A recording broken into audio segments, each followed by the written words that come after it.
Mr. Chairman, sir, I thank you for having permitted me to speak. The budget presented by our beloved Prime Minister of India is a mixed one which deserves both appreciation and criticism. Being the maiden budget presented by our Honorable Prime Minister, he can be excused this time with the hope that he will present a pleasant budget at least next time, provided he continues to hold the finance portfolio.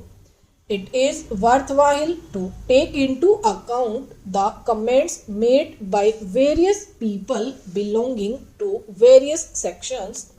The chambers of commerce people believe that instead of giving relief to corporate sector, government has taxed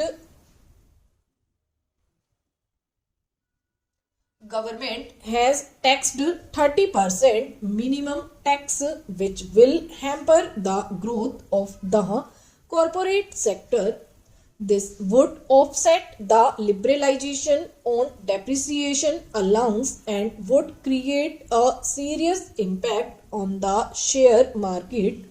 The TV is no longer a luxury item and is a media for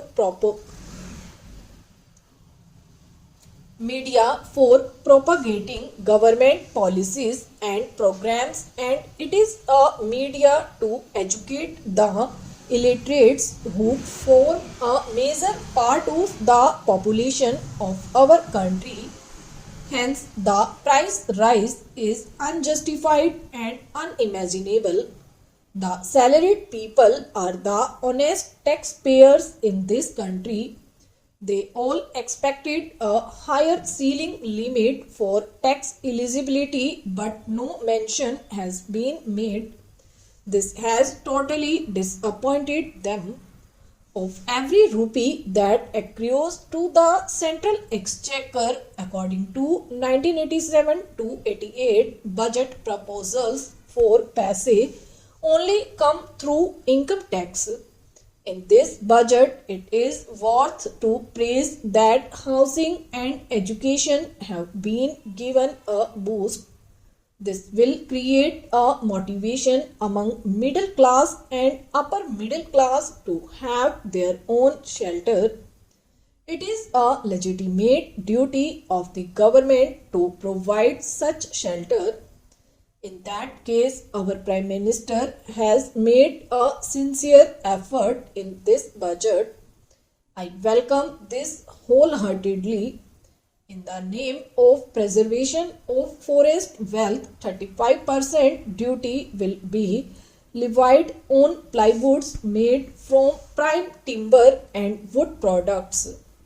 It is not logical, as on one side you want to encourage housing and on the other side wood and its products would become costlier by this levy.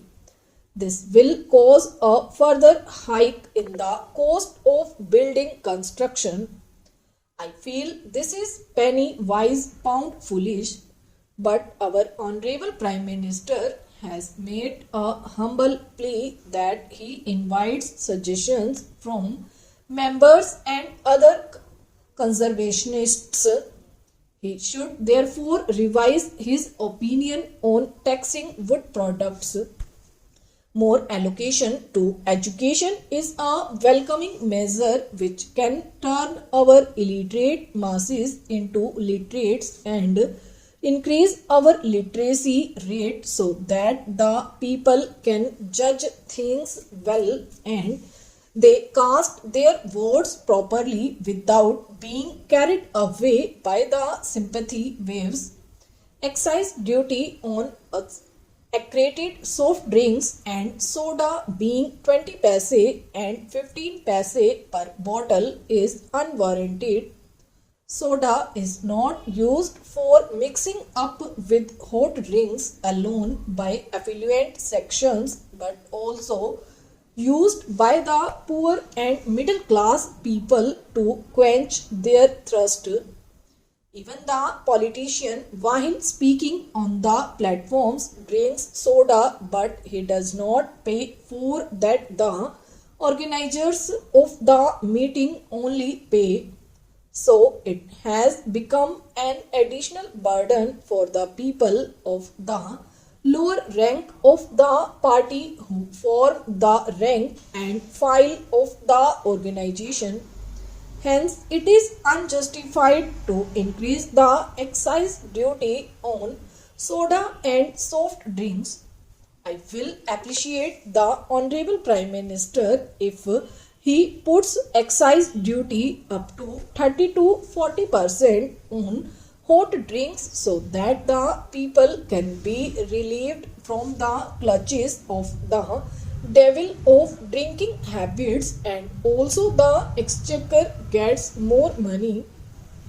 Though snuffing and chewing tobacco is really harmful to health, people in the rural areas forego their food while at work, and also when they are not able to take one square meal a day, indulge in chewing tobacco and snuffing. So, increasing excise duty on these substances is going to hit the common man and not the richer people. Hence, I request the Honorable Prime Minister to withdraw the excise duty imposed on tobacco and snuff. It is regrettable that our Honorable Prime Minister has forgotten the 40,000 sick units in the small scale sector. Neither he has made an honest attempt to nurse them back to health from sickness, nor has he made any provision in the budget presented. Hence, I request the Honorable Prime Minister to take into account the problems faced by the sick units in the small scale industries. It is unfortunate that the Honorable Prime Minister has not encouraged the banking industry, which has a major role in the national development, like tax incentives to facilitate mobilization of the savings, while creation of a national housing development finance bank is appreciable. Nationalized banks should be made to involve in these activities with a due caution, not to allow favoritism or ruling political parties interference. There are certain features present in the budget to be praised and applauded. One is that any compensation received by a workman at the time of his retirement is exempted from tax. Stop.